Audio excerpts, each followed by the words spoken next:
welcome to Dev Talks. This is Aadi for this very, very special episode with Mr. Tilak Devasher, who's going to tell us through his experience, through his learning, what is happening in Balochistan.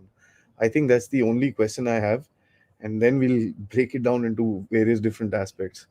Balochistan seems to be on fire. We've discussed this multiple times, but a person like Mr. Tilak will be able to actually dwell into the details and tell us. So, sir, namaskar. Welcome to the show. Always glad to have you. Thank you, Hadi. Thank you for having me again. Always a pleasure to talk to you. Sir, opening, I mean, what do you see happening in Balochistan? It's quite a conundrum for the province itself. Forget Yes, Pakistan for a there moment. is a lot happening, some of which is obvious, some of which is not obvious. But let me just go into a little bit of backgrounds for you to and for your viewers, especially to understand what exactly is happening. You see, ever since the forcible accession of the state of Kalat in March 1948, there have been two basic strands among the Baloch. One are the armed groups. In fact, the first insurgency in Balochistan started off in March 48 itself, when the brother of the Khan of Kalat went into a revolt, went into the hills and fought the Pakistan army for about 2 years. After that, there was a revolt in 58, 62, 73, 77, and then from 2003, it is continuing. So there are these armed groups who basically believe that the accession of Kalat, the forcible accession of Kalat was wrong. No justice can be expected from the Pakistan government, and their rights and their demands will never be met by the Punjabi leadership of Pakistan. So here the only way to do it is to fight. Otherwise, you're going to lose your Baloch identity if you don't resist. So that is one group. The other group are the Baloch politicians who believe that you can still work the system, you can work within the political and democratic system, and assert Baloch rights. Both agree that Baloch rights are in danger, but one group believes that the armed struggle is the only way. The other group believes that the political path is the way to go ahead. Now, into this sort of binary, a third group, which is the civil society, has come to the fore in the last 2, 3 months. And this is a very important development because nobody thought that the Baloch civil society could be that strong. Now, this has come in reaction to the almost continuous enforced disappearances and extrajudicial killing of a large number of Baloch males, young, old, whatever. And finally, I think people have decided that enough is enough. So this Baloch Yakdeti committee, which is led primarily by women whose brothers, fathers, sons have gone missing, or some of their bodies have come up dead with badly tortured bodies. So they've said, enough is enough. We can't handle this anymore. So um, they led this protest. There was one particular incident in in Makran, and then they went to Islamabad. They couldn't to Quetta. They couldn't get justice, and then they came to Islamabad and staged a sit-in at the National Press Club. They were treated very brutally. In the Hmm. middle of winter, they were water was sprayed on them. They weren't allowed to proceed to the and but they stuck it out for 10, 15 days, and ultimately very frustrated because the National Press Club issued them a notice to vacate. So they came back. But this civil society movement has now taken root, deep roots into Balochistan because it rings a chord in almost every family or group of families or every particular locality where people have gone missing. And the biggest achievement of this group has been that this issue of extrajudicial killings and enforced disappearances, they have brought into the mainstream. The army has all the a lot of time wanted that this is remains hidden in Baluchistan itself. Media Hmm. doesn't cover it. Those who try to cover it become missing themselves. But she is, this Dr. Marang Baloch, who's a young firebrand, he's a medical doctor, but a firebrand leader. And she went as a member of the committee, but she's come back as the real leader of the movement. And they have been able to bring this issue out into the open and public, and they've also caught international attention. Now, this is what is happening in Balochistan. The government and the army is trying to keep a lid on it, but they have not been successful. So now, as a result, there have been protests all over Balochistan. This movement has been supported, and everybody is now coming out and protesting, not just a one off, but staying there for days. So I think her biggest achievement and the biggest change in Balochistan today is that fear has vanished. Mm. Earlier, people were afraid to protest because they felt that they will go missing themselves. But because the women have led the protest, this fear has now gone out of the people, that they have said enough, no more. And as that famous poem of Rabindranath Tagore in Gitanjali, said in a different context, but two lines are really worth quoting, that where the mind is without fear and the head is held high, into that heaven of freedom I've let my country awake. So the mind has now lost fear. Fear has gone out of the mind of the Baloch, civil society. Like it did with the Pashtuns. When Manzoor Pashtun came on the scene, this is what he did. Pashtuns stopped being afraid of Afraid. protesting. Yeah. They were not afraid of picking up the gun anytime for a Pashtun is not a problem. But to protest unarmed and on a civil society basis required a lot of courage. Same thing has happened now in the Baloch civil society. So now the dynamic is that you have three groups of Baloch: the armed faction, the politicians, and the civil society. And what the civil society has demonstrated this long march, very crucially, they've demonstrated that they went to Islamabad to seek a redressal of their grievances, to seek closure. Women, for example, don't know are they widows or are they still married. It is really tragic, the kind of stories when you hear that. So they went and they gave an opportunity to the government to listen to their grievances, to negotiate, to bring closure to this issue, and to seek justice. Volume thodi kam. The government blew it up. The government blew up the opportunity because instead of seizing the opportunity, they ignored them. They treated them brutally. They insulted the women. So civil society has been pushed to the wall. And as Mehrang Bulut said in the last speech, we cannot expect any justice or anything from Islamabad. Mm. So what does that mean? That they've been pushed to the wall, and this is what the armed groups have been saying all along, that you cannot expect justice from the government in Islamabad. So civil society, this will be dangerous for Pakistan. That if they now feel that they cannot get justice, where do they go?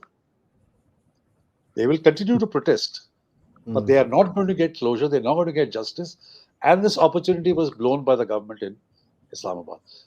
Now, elections are going to be held on 8th. So now the Baloch Jakriti committee is asking the people not to vote. So this is going to be a very interesting dynamic because there's a fellow called Jamal Raisani, who's one of the death squad members. He was also there, when this camp of the Baloch Jakriti committee was a National Press Club. So the government, in a very silly propaganda move, asked this guy also to set up their own camp just next to the protest camp of the Baloch Jakriti committee.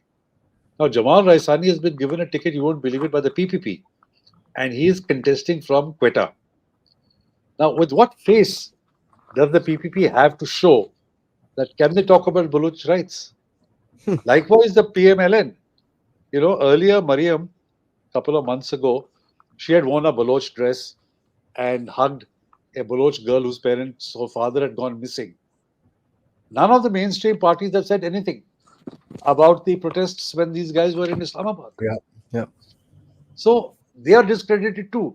So, in a sense, that civil society is going to now, and these were the young people, some of them were engineers, doctors, old mothers, young children who are the future, the next generations. As again, to quote Dr. Mehrang Bulo, she said, we have passed on the flame to the next generation. We have made them aware of what is happening, to the people who have gone missing. And then she said, the unmarked graves. He said, these graves are ours. They're the graves of Baloch martyrs.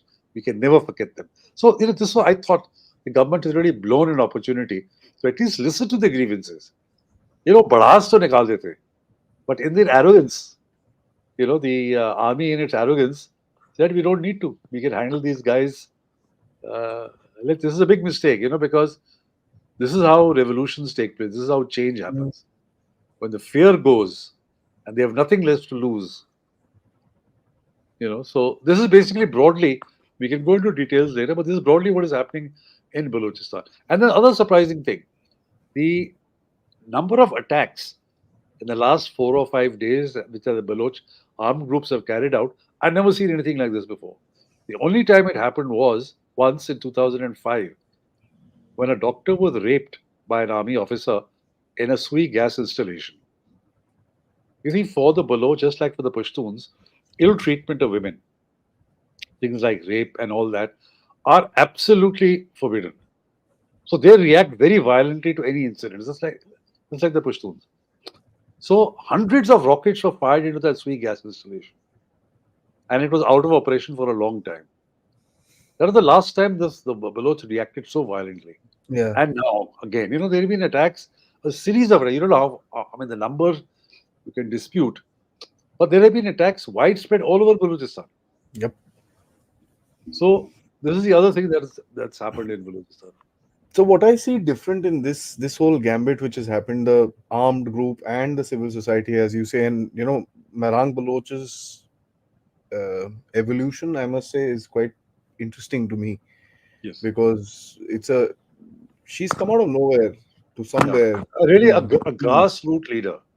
yeah, grassroots. And she's when they came back home, they literally, when they did that rally, I mean, I think Pakistani politicians would be quite, यार इतने सारे लोग कहाँ से आ गए? I mean, Yeah, that's exactly. something that Jealous could be, that they can yeah, never get these kind of people.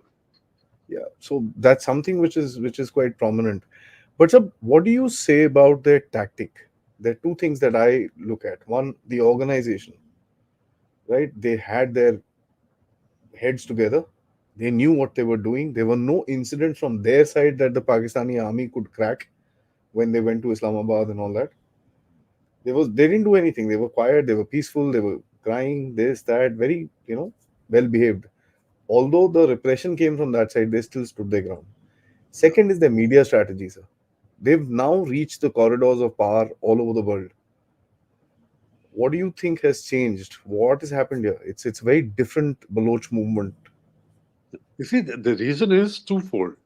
One, it's a genuine outpouring of anguish at the loss of their brothers, fathers, and sons, and not knowing what has happened there. It's a genuine feeling. So when you heard her speak, or other the Baloch who were there speaking, there's so much of sincerity and pain and anguish in their voice. Yeah. You can almost relate to it. It's unbelievable. So that is one aspect of it, that they didn't have to act, they didn't have to pretend. Everybody had a story to tell. That wall that they had, which had photographs, there was a painful story of each, and hence the spontaneous kind of support that they got from the Baloch and even from the Pashtuns. On the media strategy, I think they realized that it is the world of social media. Just as Hmm. Manzoor Pashtun and the PTM realized the same thing, because mainstream media was forbidden from covering them, the Pashtuns. Here in the Baloch, they knew that the mainstream media is not going to carry them. So, social media. But I will say one thing for the mainstream media in Pakistan, like, newspapers like the Dawn, for example, did carry their stories. Then you Yeah. had these podcasters who did carry out the interviews. Asatur was one, Hamid Mir was another, who carried their live stories. There were also these other kind of journalists who tried to provoke Dr. Mehrang Baloch by saying, "What do you have to say about the armed groups and this and that?" A few journalists like that, but who were shouted down and booted out very quickly. But so the media strategies now, they realize that it's the social media which links everybody together, Hmm. that it goes beyond geography. So whether it's any part of Balochistan or any part of the world, they're able to get that message across instantaneously through X, through Facebook, through Instagram, and the videos are there everywhere. You can access them. So they have a very smart video media strategy, I think, based on the what the Pashtuns have managed to achieve. And also, now, after all, these are all educated middle class Baloch. They're not the old world tribal leaders, believe in the traditional manner of protesting or fighting. This is a really tech savvy generation, Yeah. Let's talk and about that's why they've been Marang. so effective. Yeah. Let's talk about Dr. Marang Baloch, sir. I quite enamored by the lady. She's got a powerful voice. She's not nobody has clicked her in the wrong side in such a big, sort of a rally that you have. You always have media gaffes. कुछ ना कुछ गड़बड़ हो ही जाती है. Something or the other is there. Even your own people click some wrong side of you. That's part of the game. There was nothing of the sort. She's got her image and her narrative pretty well set on her shoulder. How do you think that fares for a place where probably a year ago both of us would have said Balochistan doesn't have the populace and they don't have a leader? Yeah. How does that fit See, in today? this is, I mean, the people who have started leadership, big events throw up leaders. Yep. In this case, the constant killing of Baloch youth, fathers, brothers, sons, ultimately the dam burst, and somebody had to come to the fore. 4 5 years earlier, there was a voice of missing Baloch people, and there was Mama Kadir. Mm. Now, Mama Kadir was not that effective a communicator as Narang Baloch is. She's She's a woman. fantastic. She Yeah. is, yeah, she's very feisty. And greatest thing about her is the sincerity in her voice. If you listen to her, she's at times half crying, half serious, trying to smile. So you can make out the pain and the anguish which she represents. And when she talks, everybody else can relate to what she's saying because she's narrating their story. You Mm. know, she is articulating, putting into words what each one of them has felt. Because she herself, her father was abducted, tortured, and his body turned up. Then her brother was taken away. Luckily, he was released after 3 months. So she knows the pain. She knows the anguish. So I think it is that sincerity which has struck a chord among the Baloch and the people who watch Balochistan all over the world. So, this is what grassroots leadership is about. She's not imposed. She's not a tribal lady. She doesn't have a huge background. They come from a pretty humble circumstances. But the cause is so important and strong, and she is such a strong person. And she Yep. said in one of her speeches, "Kitni lashe giraoge? How many people will you kill? The more you That kill, the was. more we're going to come out." Yep. Yeah. And that you can't scare us. Our people have been missing for 10 years, 12 years, 14 years. Wow, how else are you going to scare us? You see, earlier the fear was that if somebody went missing, the family was told that if you protest, we will torture him even more. Hmm. So he would keep quiet. Today that fear is gone. 14 साल से missing है, whatever you've done your worst. Up, you can't scare us anymore. That's a huge change in Balochistan. And I think this lady has a lot to foster that change. To tell people there's no need to be afraid any longer. We cannot be scared that we are Baloch, we are a self-respecting people, and we are not going to allow this to happen anymore. So that's what this is the kind of leadership which has done and turned the Baloch around. Mm. What do you think about the much attacks, sir? I mean, that was. I'm talking. I'm not saying because it's Pakistan, but as a group capturing a city, that was fantastic. Yeah, and that's It came out also of nowhere. They just took over. They had their media right again. They had the videos coming out. They had their flags up. They had patrolling happening. They spoke to the people there. Stay inside your houses. If there's any problems, get in touch with us. All that stuff they did. So they were very well planned. and this was a massive operation. I mean, if you Yeah. see what some of the Baloch um, sites and Twitter handles are saying, this was a very major operation in the sense the number of people deployed, plus their two sites called Majid Brigade and the Special Operations Group, and so it was a very well coordinated, well thought out. And you're right, they held a small city for 2 days and then they withdrew.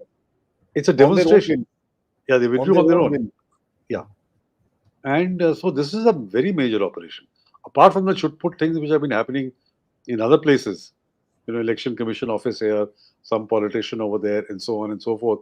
But this was a demonstrator that look, we have the capacity, we have the capability, we can do it at a time and place of our choosing. And this would be a very worrying factor.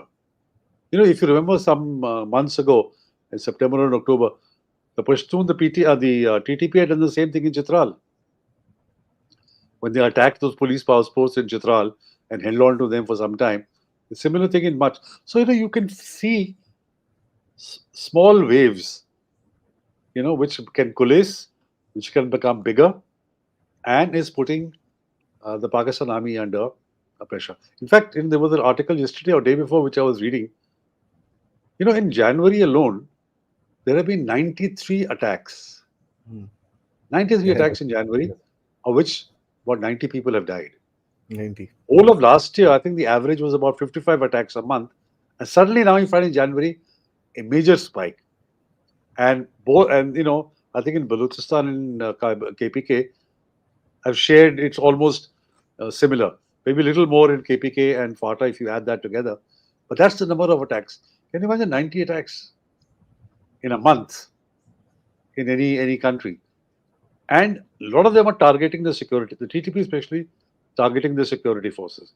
So there have been on an average 44, I was just calculating, 44 killings of security forces out of the army, paramilitary and police every month, month after month in the entire 2023. Now, I don't think so any army can take that level of attrition Yeah. domestically. It's not a war. 44 people dying every month, killing, let alone the number of people injured would be even much more. So that is the kind of action that the army is. And this they're declaring. Yeah, exactly. The Wonder number how would many. probably be, yeah, the real number would probably be much more. But this is what They'll has being the think tanks have been reporting. write it You off know, on a truck accident, bus accident, this accident, that yeah, accident, do all that nonsense. I mean, it's crazy that this kind of a thing. So, how do you look at the world this time? I've been reading uh, articles today now in from the US, and these are guys. One speechwriter from Michael Rubin. I don't know if you know him. He was Barack mm, Obama's speechwriter in term one. yeah, I've seen two senators write an article about it and give statements that Balochistan needs to be separate country. They spoke about Gilgit Baltistan and all that stuff, but that's separate. Uh, Although there is a huge protest on there as well, so that's over real. over a month, over a It's a month. real, yeah, it's Yeah, a real weird situation that yeah, what these guys actually are saying, it's literally happening on the ground. What do yeah. you think is the? Let me just point blank shoot at you. What do you think is the U.S. interest in this area? I personally have a thing that they want probably a little more freedom in Balochistan so that they could one kick the Chinese out and get a base there. Would you agree to a hypothesis like that, sir? Yeah, I think there are a couple of factors. You would recall some time ago the U.S. ambassador in Pakistan had visited Gwadar. Yeah. Exactly. I mean, it's just not a pleasure visit. It was just to see how Checking much on the the Chinese have investment. done. Yeah, yeah. How much the Chinese have done and what are they doing and what is their this thing. So, in principle, there'll be two issues that the US would be interested in. A, the Chinese presence in Gwadar is not for the love of Pakistan. It's Mm, basically to develop a port where Chinese submarines and ships can come and ultimately make it into a base. yeah. Because when Pakistan can't pay the loans that they owe and the debt that they owe to the Chinese, like they did in the Hambantota in Sri Lanka, same thing they will say Gwadar and they base there. But that is something which the US would find uncomfortable because then you're sitting in the mouth of the Gulf. So I think 60% of the world's shipping and oil and things like that is coming out of the Gulf and out of the Middle East. So the US would be uncomfortable with the Chinese naval presence in Gwadar. Number one. Number two, let's not forget that the situation of Iran and what the US relationship with Iran and what the Iranian proxies are doing in the Middle East. And the US would certainly like to have some potential base or some potential area of activity or some pressure point, um, on Iran. Now, in this context, if you see last month, the Iranian, out of the blue, the missile attacks in Panjgur, it was a sort of a signal Again, To, Balochistan. yeah, a signal to Pakistan that, hey, don't get too chummy with the US because, hum baithe hain, Ah, hum bhi baithe hain. that's an angle. Yeah. And also, you fire missiles and all that. You break down a couple of mud huts and three poor, innocent, poor Baloch, two women, some children, they die. I mean, come on, give me a break. If they really were serious, they would have targeted something else. Saying this is a Jaish-e-Adal base, it was nowhere near a Jaish-e-Adal base. But it was signaling by Iran, Wow. telling Pakistan. Now, Pakistan had no option but to retaliate. So, Pakistan also is a tit for tat, rather than going in for a disproportionate retaliation, they had to retaliate, saying because as the Islamic world's only nuclear power, they could And not retaliate. So they also retaliated. But the next day it was Jappi Pappi back again. The ambassadors came back, as if it was sort of a pre-arranged scrap. uh, But damage has been done to the relationship. Pakistan has got that message, what Iran has conveyed. And Iran has told them. So I think the US, coming back to your question, I think the US has a couple of objectives. How far they take it, that's a different story. That'll depend on the evolving situation. But if you look at this whole arc, whether it is the Red Sea, what the Houthis are doing, what the Hamas, Hezbollah, so all this thing there's a lot of flux. And I think the US would like to put its pieces, somewhere. The problem with Afghanistan is that the US will find it very difficult to recognize Afghanistan, though they're pumping in fair amount of money yeah, in Afghanistan through NGOs and UN organizations. It's quite substantive. It's quite substantive. But till the Taliban get their act together on women's education, I don't think so they will in a hurry, because that's something that unifies the Taliban. And if the Taliban don't want to have any ideological breaks, so it'll take some time. Because if the US could get back into Afghanistan or in some manner or the other, but the Taliban rank and file will not accept it. So what is the next bet? Then it is Pakistan. But then Iran has already warned Pakistan. So the Chinese are keeping quiet on this, but the Chinese also know that the Americans are not very comfortable with Chinese presence in Gwadar. So it's the is complexity of. uh,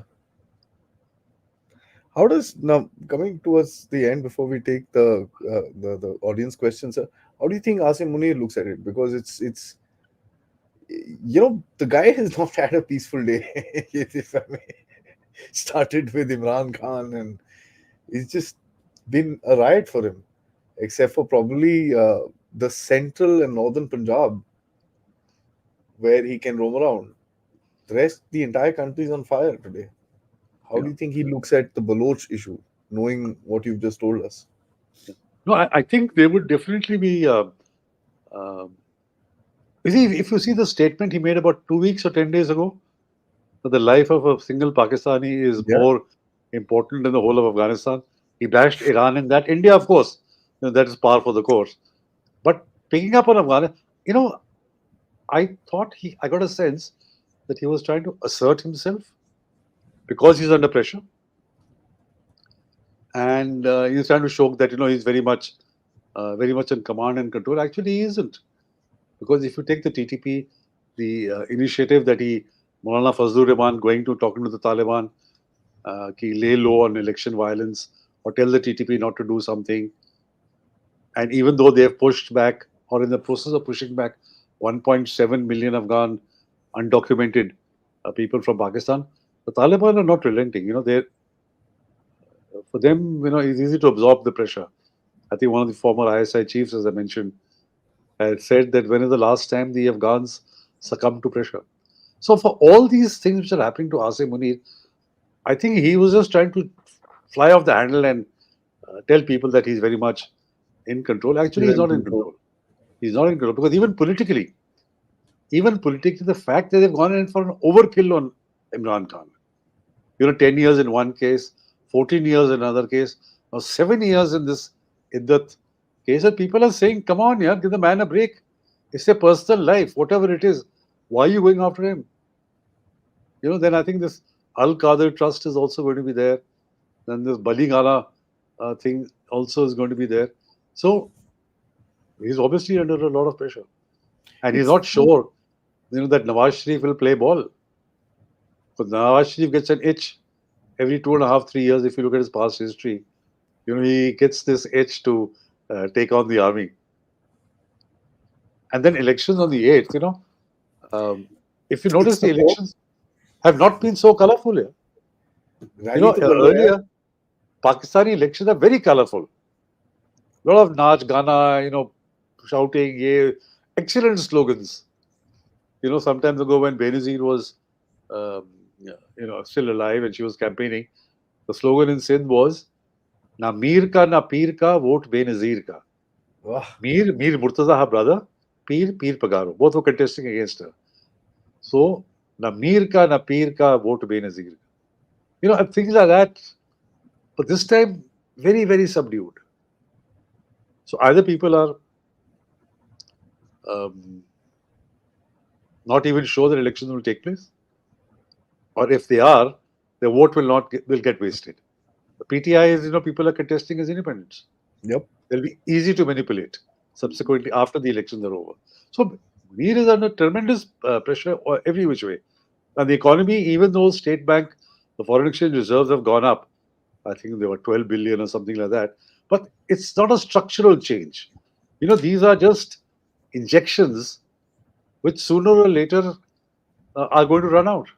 It's like you fill in a fuel tank, you drive 200 kilometers and the tank becomes starts nearing empty again.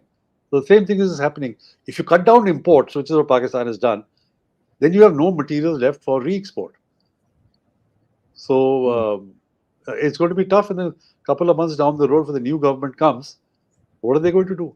So every which way, Asim Munir is under a lot of pressure.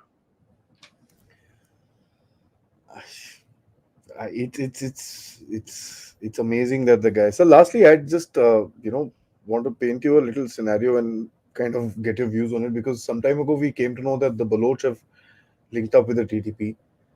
There was some cross training happening and this and that. This whole attack was pretty interesting and the tactics were very interesting. You mentioned Chitral, so they've tried that one. They've tried another one here, north, south.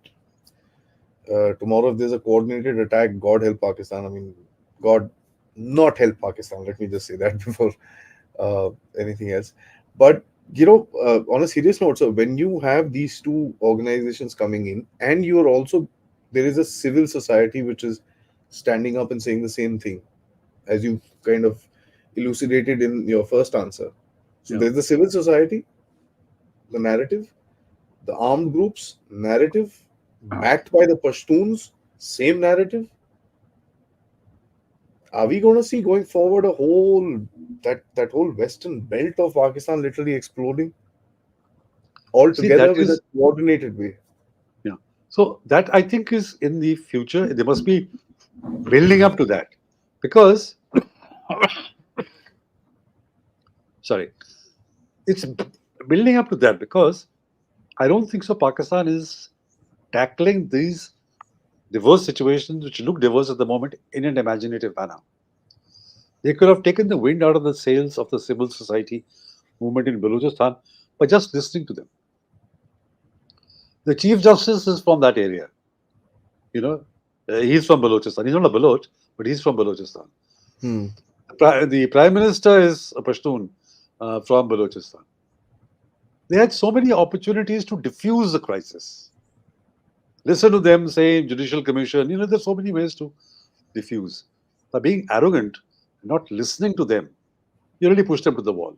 They've done a similar thing with the PTM, which is a civil society movement among the Pashtuns.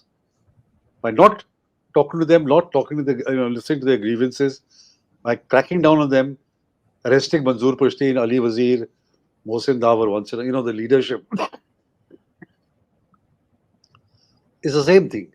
So I will not be surprised if the future trend is that the Pashtuns and the Baloch civil society movements tie up, which I think is a greater threat to Pakistan.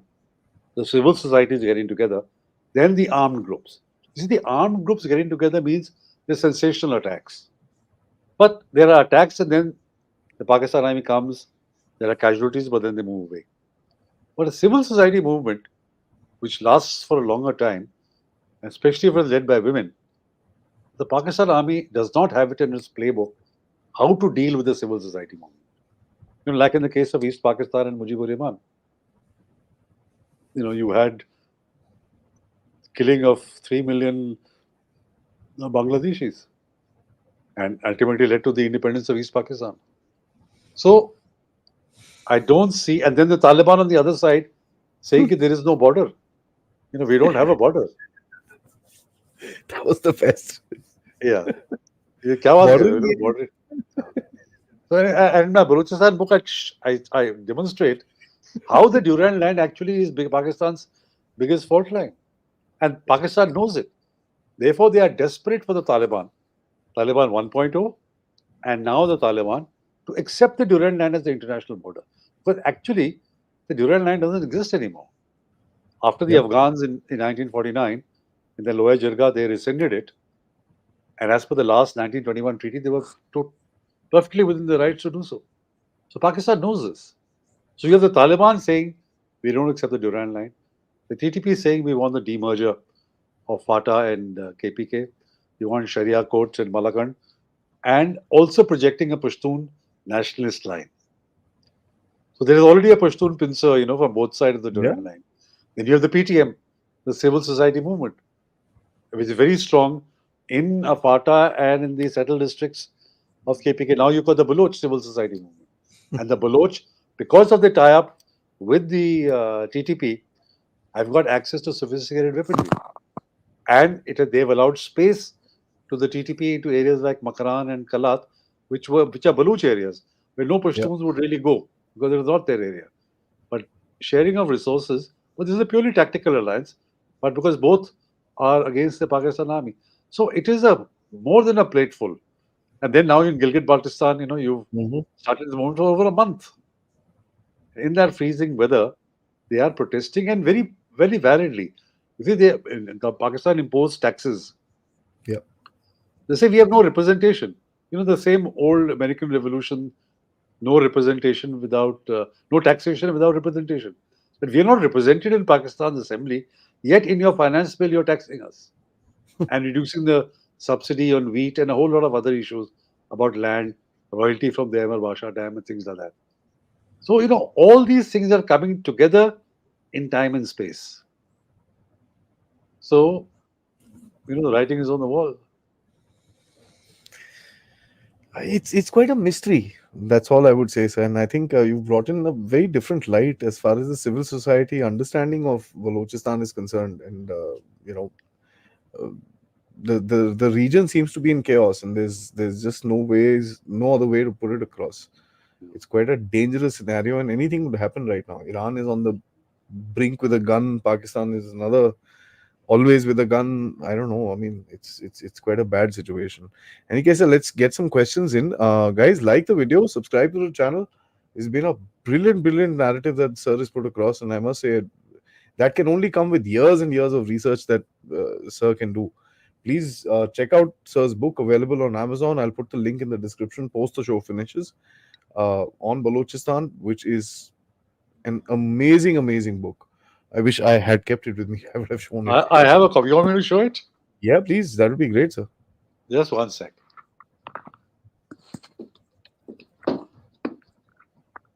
This is the- That's the book. Yeah.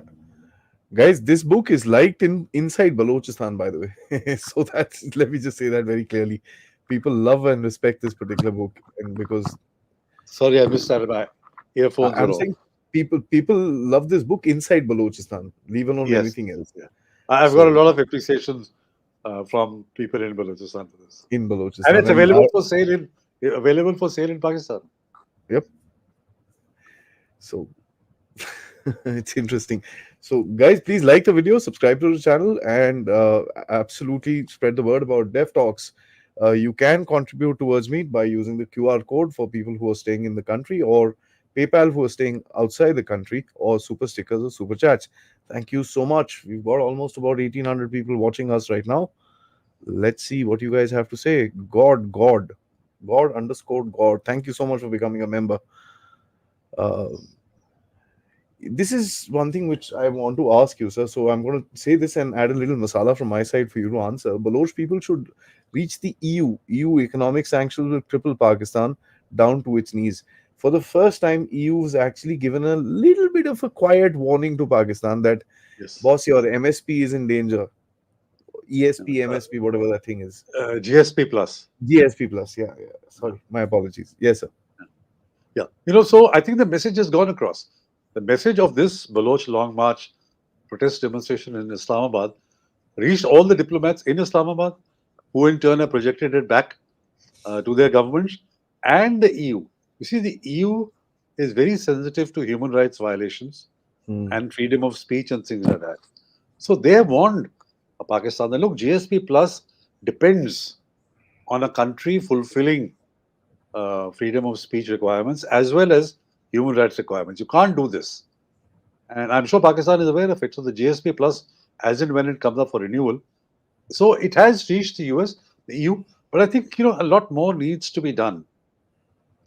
And this is where, as I keep saying in many programs or wherever I'm asked this question, like the impact that the Indian social media activists on Twitter had on the Maldives.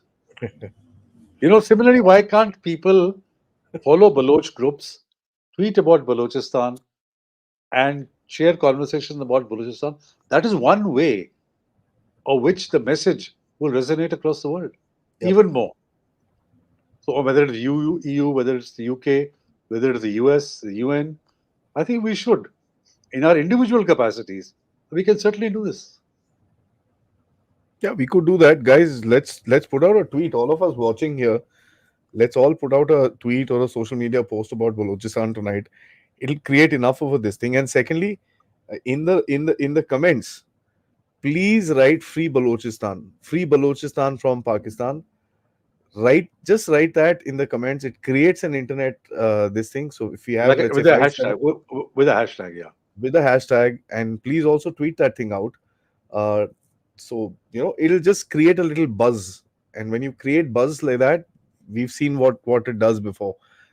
Canada still is a bit worried of actually going against Indian public. So that's something that is very, very interesting. Thank you, sir, for that suggestion. Batraji asked, Tilakji, it seems Punjabis refuse to learn uh, and are repeating the same mistake of 1971. Yes, I mean, for the sake of full disclosure, I'm a Punjabi myself. We all are, sir. Uh, He yeah. the questioner is a Punjabi. I'm a Punjabi. You're a Punjabi. That's why all of us are smiling. So, I don't know what it is about the Punjabis, certainly, but not so much. I think in the Indian Punjab, people have learned to go, to with the changing situation. They've accepted it. In Pakistan, the problem is that because there are over 52% of the population, 80% of the army is Punjabi. So they feel that birthright, okay, whatever we have said or whatever if we do, the other three provinces have to follow us. And this is one of the among the many downsides of the creation of Bangladesh. When the Bengalis were there, they were a majority population. So the Punjabis were a little bit of check. Now there is no check on the Punjabi. So they said, "ठीक है, जो might is right. Whatever we think needs to be done, we will do it." So you are right. They have just not sort of refused to accept the situation and keep repeating the same thing again and again. I mean, look at the case with India. They sent in raiders in 1947. They couldn't achieve their objectives. But in 1965, they sent in infiltrators again to grab Kashmir. They couldn't. 99 again. 1999, again they sent. And, this terrorism. But they don't realize that, so, they think that the same thing. I mean, if you keep trying the same thing which has failed, you will only get failure. Huh? But they don't seem to accept it. That's a reality. That's an unfortunate reality. And I think the reason is because they're a majority population. majority in the army, and a major majority in the army, they feel they can do it and get away with a key, and ultimately say, key farak penda. How does it Yeah. matter if we lose this? Sanuki.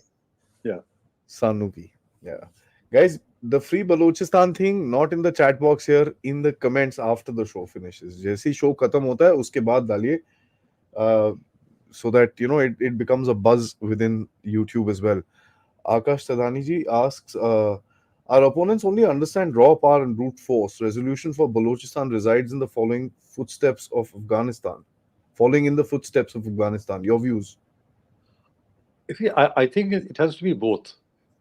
I think a civil society movement, a rights movement, because that is what attracts international attention and sympathy. Attention. Yeah, yeah. If you go only the violence way, like the Taliban or the TTP, then the international community will shun you.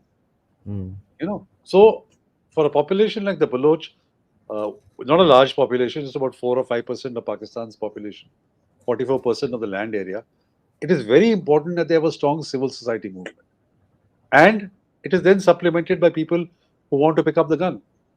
But just picking up the gun and going the armed way, like the TTP or the Taliban, will not help the Baloch to achieve their objective because the Pakistan army will always be too strong for them. But Pakistan army will find it very difficult to curb a civil society. So I think both have to go hand in hand. So there's a person who calls himself Baloch. He says Baloch doesn't want China in Balochistan. I agree. I agree with that because when the Chinese will come, they're going to change the population mix in Balochistan. At one time, Gwadar was built that we're going to have a 2.5 million housing house, 2.5 million Chinese, and it could be an enclave, fenced off, own police, own administration inside Gwadar, and the Baloch would lose their port of Gwadar port. As it is, the fishermen in Gwadar are protesting for the last year and a half. This Haq Parast or Haq Do Balochistan, Haq Do Gwadar movement, because the Chinese trawlers have come and destroyed or almost finished the fishing of Gwadar. When the Baloch fishermen would fish, they would fish with nets. These guys go in with the deep sea trawlers, going and within a couple of years' time, no fish will be left of Gwadar. So this is what the Baloch fear, that their resources are being exploited for the benefit of Punjab. They are getting nothing out of it, whether it's minerals, whether it is, oil, gas, fisheries, gold, copper. All of them is being exploited by for the sake of Pakistan. So I'm not surprised at all why the Baloch don't want China in Balochistan. SM says if Baloch and if when become free will be closer to Bharat and Afghanistan or Iran, and will Balochistan evolve into a player in the IMAC equation? Look, I think first of all, when Baloch becomes free, they should be free to decide for themselves what they want. Yeah.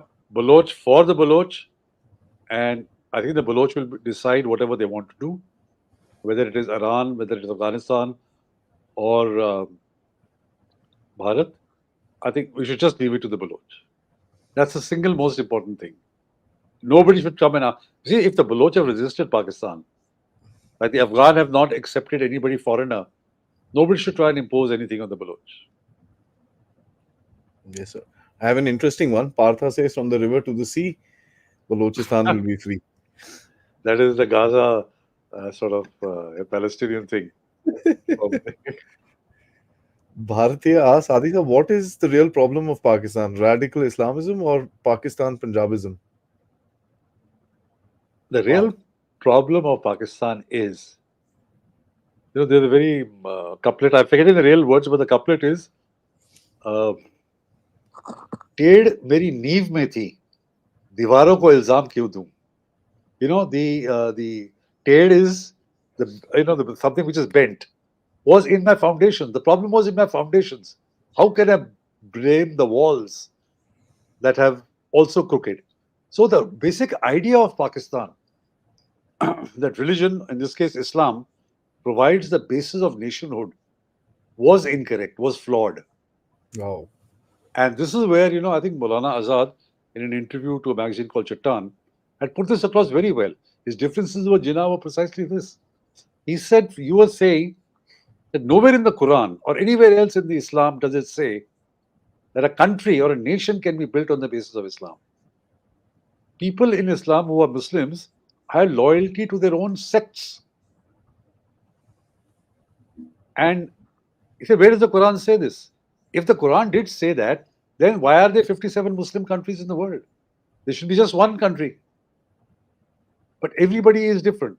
So that's why he True. told Jinnah that, you're trying to create a country on the basis of religion will never work. I know there were predictions that he made about Pakistan. A lot of them have come out true because the growth of sectarianism in Pakistan, because loyalty is to their own sect, not to this amorphous thing called Islam. Today, you have in Pakistan that there are in the same locality or same town, you will have a Barelvi mosque and madrasa, you have a Deobandi mosque and madrasa, you have a Ali Hadith mosque and madrasa, and the basic teachings in all these places, madrasas, is why the other sects are not Islamic enough, and yours is the only Islamic sect. In fact, the famous, I'm fond of quoting the Munir Commission report, which was set up after the Ahmadiyya riots, asked 23 ulemas of different sects, who's a Muslim? Because they wanted to ban the Ahmadiyyas from being called Muslims. They said, if you want to ban the Ahmadiyyas from being Muslim, you should first of all know what is the definition of a Muslim. And the report, this is Chief Justice of Pakistan, Kiani, Munir, sorry, he writes that much to our regret, none of the 23 ulemas could agree with each other who is a Muslim. And this is exactly the point that Maulana Azad was saying, you're trying to make a country on the basis of Islam and people don't even agree with each other on what is the definition of Islam. So, टेढ़ मेरी नींव में थी, दीवारों को इल्जाम क्या दूं. So, it's neither Punjabi Islamism, Beautiful saying. Punjabi chauvinism or Islamism. The basic problem is there, creating a country on the basis of Islam. I must say that's a beautiful saying, sir. Yeah, I know. Dixit ji, thank you so much. He says, what about Iran occupied Balochistan? So, yes, that is a different story altogether. You see, all this area of Baluchistan, which is under Iran, was at one time under the Khan of Kalat. When the British entered Kalat, and due to the demands of the Great Game, they wanted to keep Russia away from India. They thought one of the ways to enter India was through Herat, to keep Iran happy, so they won't allow Russia to come into their territory. So in 1871, they partitioned Kalat, and about 1/4 of Kalat was handed over to Iran, which is now the Sistan Balochistan province of Iran, which is once a part of Kalat. And then again, further treaty, the Anglo-Persian boundary agreement in 1895 and 1905, again allotted portions of Kalat to Iran and some portions to Afghanistan. So now the Baloch in Iran are Sunnis, right? In a sea of Shias. And ever since the 79 Iranian revolution, the Shias, the government, the Iranian government has been pushing the Sunni Baloch, pressurizing them, alienating them, trying to, implement the Shia version of Islam. And that led to resistance among the Sunni Baloch. And then you had organizations like Sipai Rasulullah was the first one. Then it became the Jundullah. Then now it is the Jaish-e-Adil. So they are opposed to the Iranian imposition of a Shia kind of Islam on them. They are not so advanced as yet to seek separation from Iran, the way the Baloch in Pakistan are. Right? So there is a difference. And there is not, I haven't seen too much of coordination between the Pakistani Baloch and the Iranian Baloch. At one time, the Pakistani Baloch had this big vision of a greater Balochistan, which is the Baloch areas of Iran, the Baloch areas of Afghanistan, and of course, Pakistani Balochistan. But of late, they have underplayed that because that if you antagonize Iran, Afghanistan, and Pakistan in any way, you're not going to get any very further. So the Iranian Baloch are in a much lesser, I would say, developmental stage than are the Pakistani Baloch. Interesting. Samukha Ramesh ji, thank you so much. He says, any plans for a subscriber meetup? Yes, probably in the next 6 to 8 months, we will plan something out. Sorry, that's a sort of a personal question. Angry Hanumanji, thank you so much. Started to read Revenge of Geography for Geopolitics. Any other good books suggestions, sir? If you're asking me, you can mail me. I'll send you my list. Sir, any suggestions? Offhand, it's very difficult to select one or the other, but Read Sir's probably the book, yeah. best. Read two of Sir's books, which both of them I've read. Is the Pashtun, the Pashtun A and the contested Baloch. history. Both of them are mind-boggling. So try those out. Trust you me, you'll love them. Viksit, once again, thank you so much. Why India never accepted the Baloch offer to be annexed? That's an interesting question, and there is evidence that the Khan of Kalat at one time did send a messenger uh, to India to talk about accession. I think at that time, the quite possibly because there was no boundary connection between Kalat and India, the offer was not taken up seriously.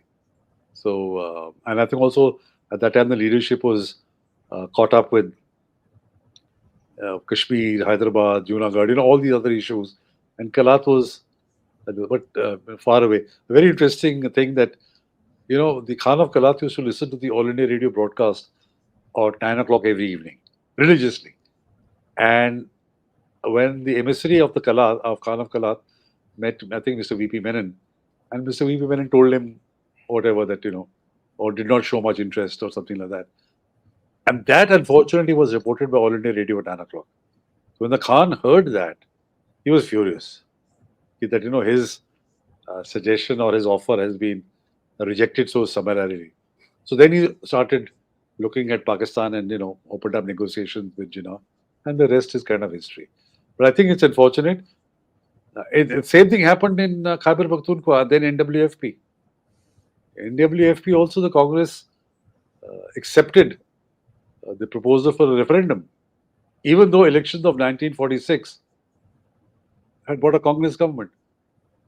The British wanted to make sure, the British weren't sure that a Congress majority assembly of NWFP, if asked to vote for India and Pakistan, may well have voted for India. So And he the said, Brits said that way Pakistan will not be a complete country. yeah. And if Kalat also sought independence and NWFP also went to the Congress and to India, where Pakistan will be just a landlocked Punjab. So they manipulated to reject Kalat's independence or the forcible accession and to ensure that there was a referendum, which the Khan brothers boycotted because the third option of Pashtunistan was not there. When they boycotted the referendum, it was a absolute cakewalk for the Muslim League. Even so, only the people who were allowed to vote were about 500,000 out of a population of 5 million, because there was property considerations and stuff like that. And so that's how KPK or NWFP went to Pakistan. Khan Abdul Ghaffar Khan is very famous to say that you've thrown us to the wolves. अपने तो हमें भेड़ियों के आगे फेंक दिया. Right there. He told the Congress. Yes, sir. Preetam Nandi, thank you so much. Last couple questions, sir. Thoughts on power play between Anjum and Munir? Thank you.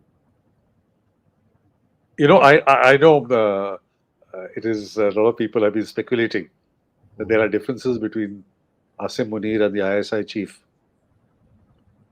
I frankly have no evidence, or haven't come across any substantive source who will either justify, affirm to this or reject it. But from my own personal experience, you see, the ISI chief is subservient to the army chief. The ISI chief has no troops. He doesn't have anything, no command under him. Yes, it is a security setup. They can pick up people, beat them up, push them behind jails and torture them. But when it comes to armed troops, like you have the 111 Brigade, you have 4 Corps in law, or all those kind of things, it is the army chief that commands troops and therefore commands respect and control of the army. The ISI chief can't bat on his own. Once Nawaz Sharif tried it when he appointed Ziauddin as the army chief and he kicked out Musharraf. And Ziauddin found he didn't have anybody, nobody would listen to him. Yeah. Even the 111 Brigade, the brigade commander, refused to listen to him because he had no troops at his command. So I think in any evaluation between differences between the army chief and ISI chief, this fact should be kept in mind that the army chief will always prevail because he has troops under his command and the corps commanders. He heads the corps commanders conference and everybody listens to him. Hmm. That's my True. my personal view. Others I have agree. differences. No, I agree with that, sir. But I also have this inkling of kind of believing the other narrative as well, that there is some sort of a power play. Why? Because the situation is just like that. It's very explosive right now. As we discussed, Munir is, since the time he's come in, he's had a tug of war here and there, here and there. So they, when in this tug of war, they have friction. That's the only, and I'm just talking human logic. That's the only way I would kind of agree to that So narrative. That the corps commanders, from all reports, whenever discussing an issue, a pretty free and frank discussion. hmm, But once a decision is taken, everybody falls in line.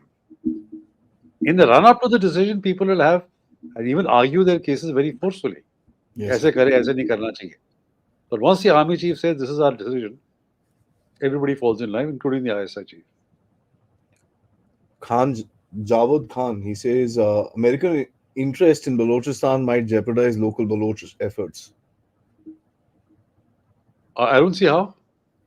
You see, one of the things lacking with the Baloch is international support. If there was to be the US support to the Baloch, of course, the fact remains that wherever the US has gone in, whoever the US has supported have not done too well. But I think the Baloch have said they'll welcome any international support because faced with an army, the eighth largest or the seventh largest army in the world, they definitely need a lot of support.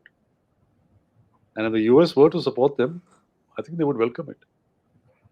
The next comment actually shows you the crack within Pakistan. Kayani Azhar Nawab Mirzai Ahmadi, he says, raise voice for the independent country for Ahmadi community of Pakistan as well. So the problem with I agree, the Ahmadis are really persecuted. They're not even considered Muslims. They Yeah. can't call their prayers namaz. They can't call their prayer houses as mosques. But they're spread all over the country. How can you have a country for the Ahmadis? Because they're spread all over.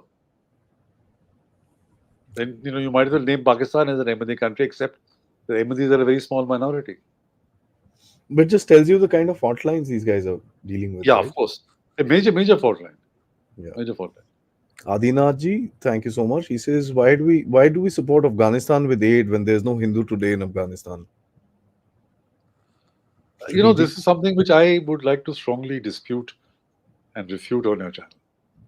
We have had civilizational links with Afghanistan for, Century. yeah, millennium. I mean, like Gandhari in the Mahabharata and Shakuni came from Gandhar, which is actually Peshawar. It's not Kandahar, which Yeah. is Peshawar. You have the Buddhist civilization. Buddhism went to China via Afghanistan and Peshawar. You have Chandragupta Maurya and Ashok. All the Afghanistan was part of it, part of their empire. There was for 2 centuries a Hindu kingdom in Kabul. Kabul. For 2 centuries. So our links, civilization links, go back centuries. Why should we give it up? And what is happening today is a transient thing. But our links are thousands of years old. So, please, Afghanistan is very important for us, even under the Taliban, and will continue to remain our people to people, very strong connections. There are two more super chats here, but guys, I think we're running out of time, and Sir has had a long day, so I'm going to let Sir go. But thank you so much, Thought Provocator, for your contribution, and thank you so much, George Billis, for your contribution as well. So I must say, this was a fantastic session. Um, I mean, there are a couple of things that you brought out which has actually changed my perspective a bit. One is, that the civil society in Balochistan, which was a misnomer before, not recognized, nobody knew about it, they didn't have a leader. So that's something that you've established. And the second major point which you've brought about is the Iranian tap on the shoulder to Pakistan. Listen, be careful. Yeah. How far does Pakistan agree to it or not? That's a different story. And of course, the story about the Baloch movement, which is with your insights is going to make help us understand how the situation goes forward very, very clearly, sir. Thank you so much. Always And, a pleasure. and Yeah, also, all your viewers who are watching now and will watch later, please try and help. If you really want to help the Baloch, help by supporting them on social media. absolutely. You know, Absolutely. follow them, amplify their tweets, retweet, likes, whatever. Get into conversations with them, find out what is actually happening in Balochistan. Yeah. There is a person I had interviewed. He's a journalist. Bahut Baloch. His ID is open. You can follow him. He's a independent sort of a journalist. He'll put out information as it comes to him. I don't know his ideology, so I haven't even bothered to ask because it's not a very proper place to be in. I did an interview with him. I think I sent this to you as well. Yes.